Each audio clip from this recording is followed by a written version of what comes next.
All right, let's talk about the book right here in front of me, Enlightenment Now.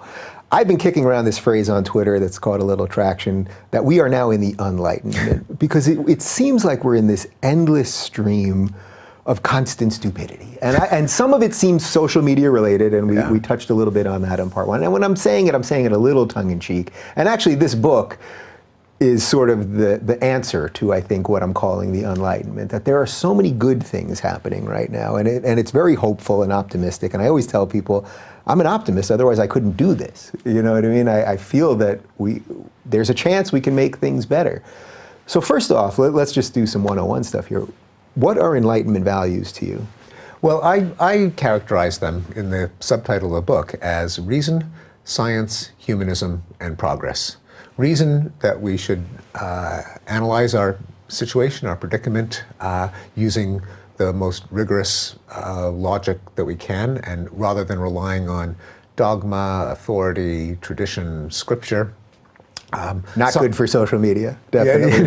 Not good for social media. Yeah. Although at least throwing ideas out there is, as long as they get evaluated, as long as they get criticized. Right.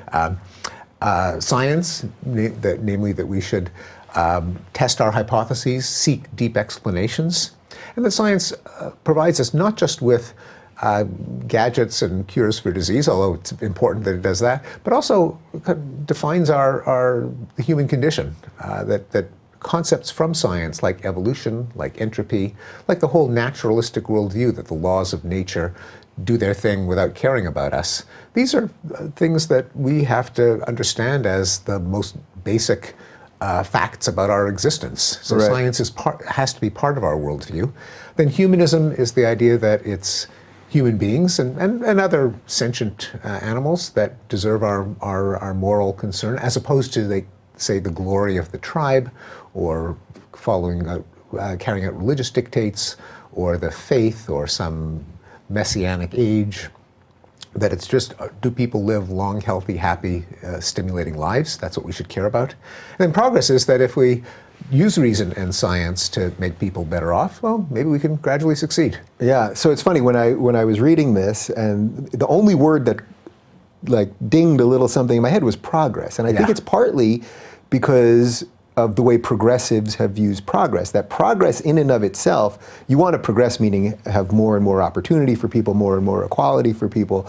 I think that's a far cry from what I think the progressives are doing right now, because that's the most subjective one of any of those terms, right? Well, I have the wisecrack that progressives hate progress. That if you look at the people who've denied that we've made progress, it's often the people who politically label themselves as progressive, who can't stand the idea that we've made progress, because they want to say that every aspect of our current society and institutions is, corrupt and racist and controlled by the 1%, and everything is getting worse and worse and worse. Yeah. Ironically, because the whole point of being a progressive, presumably, is that progressive activism is not a waste of time, but it actually brings benefits, and which it actually has. Is that sort of the catch-22 of progress in general, that you have to acknowledge it, but in a weird way you need to not acknowledge it to keep furthering it? Yeah, so there is an optimum amount. I mean, one has to keep in mind the two ideas, that we've made progress, but we've got huge challenges ahead of us. Mm-hmm. I mean, just a very simple example.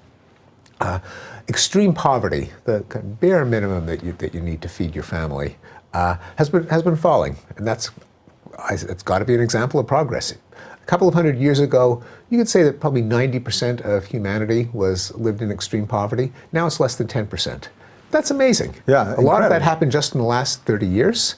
But another way of stating the same fact is that 730 million people live in extreme poverty. Now, that's the same fact. 10% of 7.3 billion, 730 million, that's an awful lot of miserable people. Now, those are the same fact described in two different ways, and we got to be able to think in both ways, and let's try to get it to zero. Now, that's not a crazy, romantic, utopian, starry-eyed goal. That is one of the UN Sustainable Development Goals. The predecessor, the Millennium Development Goals for poverty, was reached 5 years ahead of schedule. So the new goal, which is to eliminate extreme poverty everywhere by 2030, probably a little too optimistic, but not completely crazy. And maybe it'll be, instead of 0%, maybe it'll be 2%, and maybe it'll be 2040. but still it's an amazing aspiration in the first place. Yeah. How much of this do you think, and this a little bit gets back to the blank slate, but how much of this do you think the way you view progress, whether the acknowledgement of progress or that you sort of need to feel that we've made no progress to kind of fuel yourself, how much of that do you think is just hardwired in the way we look at the world? I think some of it comes from certain cognitive biases, one of them being the availability heuristic, discovered by Daniel Kahneman and Amos Tversky. Namely, the human mind generally estimates probability and risk by calling examples from memory. If you've just seen a tornado on the news, then you think that tornadoes are a major cause of death. And the fact that falls off ladders kill many more people than tornadoes doesn't register because those don't make the news. And we don't naturally calibrate for how many opportunities there are for bad things to happen, how big the world is, how many people there are. We just remember the examples, and that's what drives our intuitions. And when you have the news media reporting everything that goes wrong everywhere, then you can come away with the impression that the world is falling apart, because all the parts of the world that aren't falling apart just never make the news. So that's one. There is also we are, I think, tuned to dwell on the negative, probably because bad things can hurt you a lot more than good things can help you. So there is something adaptive in a natural environment to be on the lookout for what can kill you. So that's just a survival instinct? I think that's just a part of the survival instinct. There are other things too, like there's always implicit competition between different elites in society.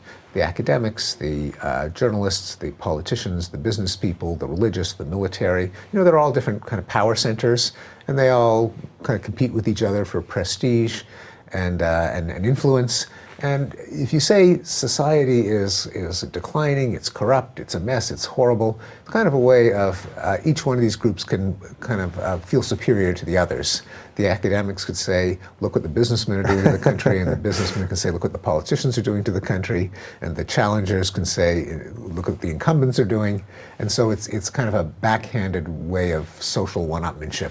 Yeah. Do you sense that right now we're at a unique position to bring back more Enlightenment values? Like, it seems to me that because of Trump, because of social media, that just everything is sort of upside down right now. This again has been a theme with a bunch of my guests, that everything is sort of on the table, and that there's great opportunity. We don't know which way it's going to go, but there's great opportunity for good ideas. There's a great opportunity for bad ideas. Obviously, I know which way we're both hoping this is going to go. Yes. But do you think that we actually are in a unique moment right now? I know everyone always thinks that they're always in a unique moment. They're always in a unique moment. Yeah. Right. But do you think there's something unique right now? Well, there's the way I sometimes think about it, there's kind of like inequality of reason maybe growing, that at the top, there's so many areas in which we become so much more rational and reasonable, like evidence-based medicine. It used to be your doctor had a hunch and operated on you, gave you a drug, and there's no reason to think they would actually work. And now therapies are evaluated in big studies. Or data-driven policing. One of the reasons that the crime rate went down so dramatically starting in the 90s is that the police started to gather block by block data on where the violence was occurring. They kind of collapse on those areas like a ton of bricks, make sure that one gang member that just suffered an injury wouldn't be roaring for revenge, saying, we're watching you. And that really drove down the rate of crime by a lot. In sports, sabermetrics and Moneyball, much more rational analysis. There's the effective altruism movement. How can we allocate charity and volunteering so it actually does good as opposed to just giving people a warm glow? And so all of these areas, but at the same time, you get these nutball conspiracy theories and the fake news and the politicized denial of science, such as vaccine safety and climate change.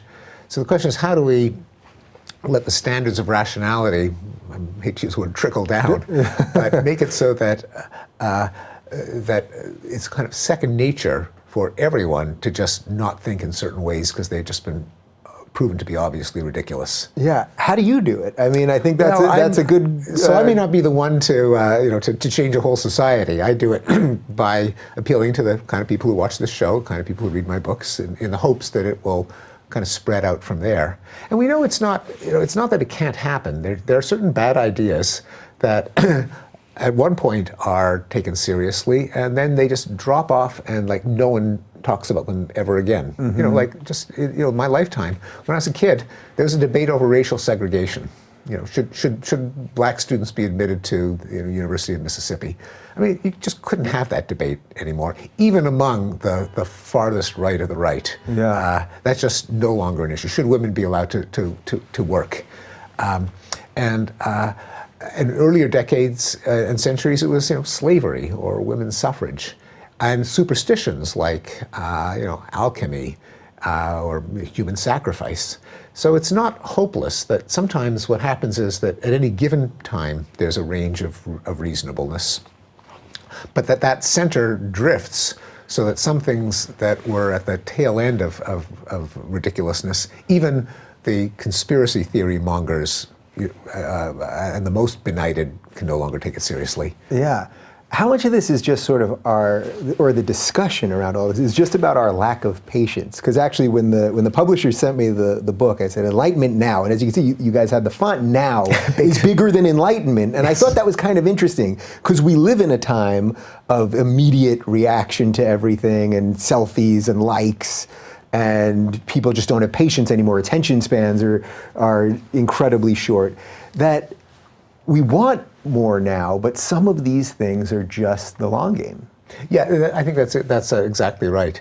We have amnesia for how things were not so long ago. Yeah, and that's a point that I make repeatedly, even though there's a horrific war going on now in Syria, but we forget some of the horrific wars that were going on in the 80s and 90s. Yeah. What can we do to stop that amnesia? Because I think that's a big part of this. Yeah, and I think the culture of journalism should put events of the day into some context. I don't mean going back hundreds of years, the American Revolution, but even just what was like in the 1990s, what was like in the 80s.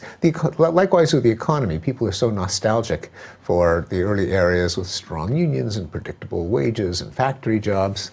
But that was also the era of double-digit inflation, 18% inflation. If you could pay the rent this year, you didn't know whether you could pay it next year because the rent could go up. And you kind of forget about those days. Long lines around the block to get gasoline, the fear that we'd run out of heating oil and we'd freeze in the winter. High rates of poverty among elderly people that's been brought down by Social Security. So our commentary should look back, not ancient history, but recent history. Yeah. What are some of the other things that are hopeful right now? Are there other markers in society or in science or politics? Are there any other trends that you're seeing right now that you think are leading us to some positive places? Well, often you get pleasant surprises when you actually look at trends instead of headlines. Mm-hmm. And you and I were talking just off camera about a recent survey that showed that contrary to the fears of a millennial generation being intolerant of free speech, and for that matter, the society as a whole, and especially university campuses. If you actually, according to this new study anyway, if you actually plot the data, we ask people, should people who are espousing controversial beliefs at least be able to say them? It's actually been going up. It's higher among the college-educated than the less college-educated. It spans a range of controversial positions. It's true for millennials as well as baby boomers. And so what I myself even experienced as a kind of dread and foreboding about a whole generation being intolerant of competing views turns out to be probably overblown. There are a lot of examples like that, and there are other positive developments. I mean, the high school students protesting our ridiculous gun safety laws. Mm-hmm. That kind of something that we couldn't have predicted so recently. The Me Too movement has had a lot of excesses, and I think that there's much to criticize. On the other hand, it's not okay for women to be preyed upon by their bosses, and that has suddenly become an issue, and probably the society will, on the whole, change for the better because of it. I wasn't planning on going here, but since you mentioned it, what would be a humanistic, enlightened way of looking at guns right now? Oh, yeah. Well, some of it, it has to start with good data, because a lot of our stereotypes of just, maybe right, might be wrong. On the right, they believe if you have concealed carry laws, then that will reduce crime. On the left, there's if we control guns, that will reduce homicide. So we've got to be humble and try to get as many studies as possible to know what will really make a difference and what won't. But in general, the idea that that we're better off if we individually are not the kind of judge, jury, and executioner. Right. That one of the great advances of civilization was that you outsource justice to a disinterested third party, namely the court system, the police, and that the idea that safety comes from individuals defending their interests with guns will, in fact, almost certainly has led to high rates of violence. Do you fear, though, that we often give too much power to the state? I mean, I think in some areas we do, but I think the idea that people should have guns so that they should resist the government, the kind of David Koresh and Idaho cults, that is a terrible idea. Mm-hmm. The idea that we should resist the government with guns. I mean, that's what they do in Congo. That's what they do in Somalia. Yeah. We have this thing called democracy. Yeah. So if the government becomes too repressive, we speak out against it, we vote, we petition, we form organizations. But the idea that we're going to shoot back at the police, I mean, that's nuts. Yeah. What do you think of the state of our democracy in general? Because I think we're breaking off into these different factions now where, I mean, I think some people genuinely think that, this hashtag resistance, that we're under this horrific authoritarian regime. We don't even have to get into Trump specifically if you don't want, but what do you think of just sort of the systems that are in place, the branches of government, all of the documents that founded this? Are they doing all right at the moment? So-so. There are a lot of, by any standards of world history, we live in fantastic freedom. I mean, I could say that Trump is a moron and he's a fascist, and I don't have to worry about being put in jail. I mean, that's a real something not to take for granted. If I said the equivalent in Turkey, I would be put in jail, or in Venezuela. Is that a little bit of the short memory on some of these things and why you need to know history? Because I think that all the time. I see these guys all over Twitter. Late-night comedians, it's amazing. Yeah, you can say whatever. You really can, and we should not take that for granted. It's partly history, but also partly comparisons across countries and history, remembering fascism and communism, and looking at regions today like Turkey and Venezuela and Russia. So there's that. What's not so healthy is things like gerrymandering. That obviously is a subversion of democracy. The effects of lobbying and campaign contributions from the wealthiest, that can't be a good idea. The fact that our elections drag on for a year and depend so much on cash is a problem. And there are government bureaucracies that have gotten too big and too many regulations that don't actually do anything beneficial.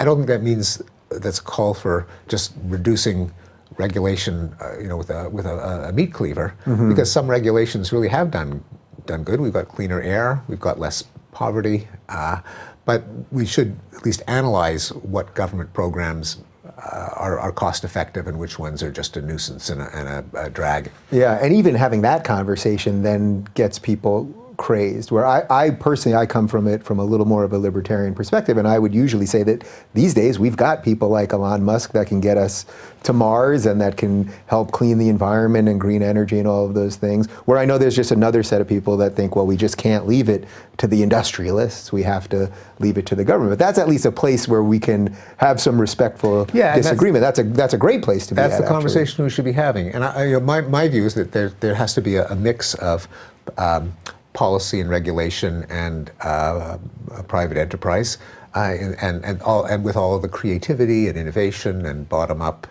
diversity. So an example would be one thing that the government can do and that private industry can't do is put a price on carbon emissions. And this is a position that both left-wing and right-wing economists favor. But having done that, then the private sector can come up with a technology to reduce CO2, and it shouldn't be up to the government to say this company is the one that we're going to support. Right. And that's where the free market really does a better job. But having that discussion, and I think libertarians deserve credit for raising an issue that people on the left just don't even think of. Like, just because you have good intentions and you have a program with a goal of achieving some good, doesn't mean it's going to work. It might just be a total waste of money. Well, that's what I think so much of it is. It sounds good. It all sounds good. We want the government to do all these things. And then we know that in practice, often, although you've laid out a case for some of these things that actually do work, cleaner air here. I mean, look, we're in Los Angeles. The air is cleaner. It had a lot to do with the government, for sure. So I absolutely acknowledge that. But to me, it seems like so much of it feels like it sounds good. Let's just sort of hand it to the government. And then you end up creating a whole series of other problems that are from fiscal things to all sorts of other things. Yeah, and I agree. And I think actually, in some ways, liberals have been their own worst enemy in not being willing to have that conversation. And almost like the platform is, if you support government programs, you're a good person, and if you oppose them, you're a bad person. Whereas the discussion really should be, which government programs make us better off, repay their costs, clean up the air, reduce poverty? Which ones are, boondoggles or bureaucracies? And that way, even the people who are liberals could at least have some ammunition and say, well, don't kill that program. It actually works. I have in the book a graph of the environmental quality since the EPA was initiated in 1970 by Richard Nixon, as it turns out. And the population has increased by 40%. GDP increased by 2.5. We've driven twice as many miles, but air pollution has been reduced by 60%. So, and that almost certainly wouldn't have just happened with market innovation, because there's just no one individually has an incentive to not pollute. That's the kind of thing where governments can make a difference. Likewise, poverty. There are certain measures like the Earned Income Tax Credit, which is a kind of negative income tax, where almost everyone who, right and left, who examines it says that's a government program that really worked. It's kind of cheap, it's automatic, and it really did reduce poverty in the lower middle class and working poor. And we need to have that discussion so that the liberals, for that matter, can say, well, this program works, don't cut it. But but even they have kind of disarmed often on the evidentiary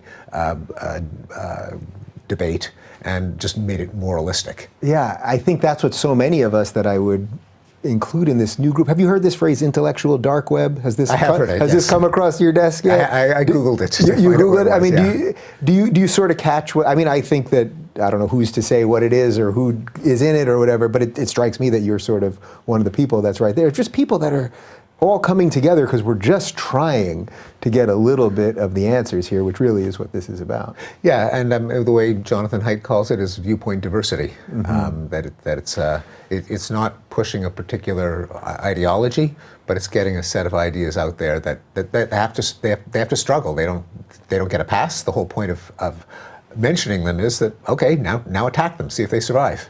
Is there a piece of America right now, or I guess we could say this in the West in general, that our freedoms have gotten so good, actually, that we can't really figure out what's bad? So, for example, like during the whole debate over the football players kneeling for the anthem, I was watching people, everyone's just screaming about everything, and half the people hate Trump, half the people say the football players are anti-American, then half the people turn it on the owners of the teams. But I tried to lay out a case that actually the entire thing worked the way it was supposed to in a free society. Trump said something, but he didn't, whether you agree with what he said or not about mocking the players, he didn't try to pass a law about it. So he exercised his free speech. It's important to recognize that he has that right too. If he had tried to pass a law, that's a different thing. The players could either kneel or not kneel. They might have to deal with the repercussions of that. The owners could decide whether they wanted to keep those players on their teams or not. The fans could decide if they wanted to not buy jerseys or not attend games or not. That, to me, it was actually like a puzzle of freedom actually working. And yet every day for months, people were screaming that this is the tyrannical regime and everything's so horrible. Does that sort of jive with you, that we've gotten to a place where our freedoms are so great that we're making these mountains out of things that are important to talk about, but Yeah, I think that's a good. That's a good analysis. I mean, I think it's a way of appreciating what other countries would die for. I mean, you just couldn't have that. Football players or soccer players kneeling in Turkey to protest government policy. I mean, they'd be in jail. Yeah, Turkey, one of our allies. Exactly, It depends how you want to use air quotes. Yeah, but yes, no, I think it's a really good point. Yeah. Yeah. So before we finish up here, give me a few more things to just feel hopeful about, because I think that really is what you're trying to show people, that there's so much goodness right now, and let's not lose that. Yeah, well, here's some heartening facts. The Flynn effect, that IQ scores have been rising by 3 points a decade for almost a century. Something that, I know, incredible as it may sound, but this is a really well-written. I'm going to have to dive into that one a little bit. I spend too much time on Twitter. Right. Certainly the fact that extreme poverty has been plummeting, I think, is one of the greatest things that's ever happened. I mean, literally from 75% reduction just in 30 years in global rate of extreme poverty. And the rise of literacy. 90% of the world's population under the age of 25 can read and write. And there's almost perfect parity now between girls and boys. That's encouraging. Diseases, infectious diseases are in decline. Malaria, tuberculosis, diarrhea. And we vanquished smallpox, just sent it off into into ancient history. It's no longer a disease. We may do the same thing with polio, with guinea worm. There's terrific progress being made. And values of toleration and what I think we'd all agree are progressive values, such as toleration of homosexuality, of women's equality, of the right to get a divorce, of political participation. Those have, believe it or not, all been in gradual increase in every part of the world, even in the most politically backward part of the world, namely the Middle East and North Africa. There's been an increase especially when you compare generations, where the younger generations are much more open and sympathetic to liberal values than the older generation. And there's a widespread illusion. Everyone thinks that everyone else is more reactionary than they really are.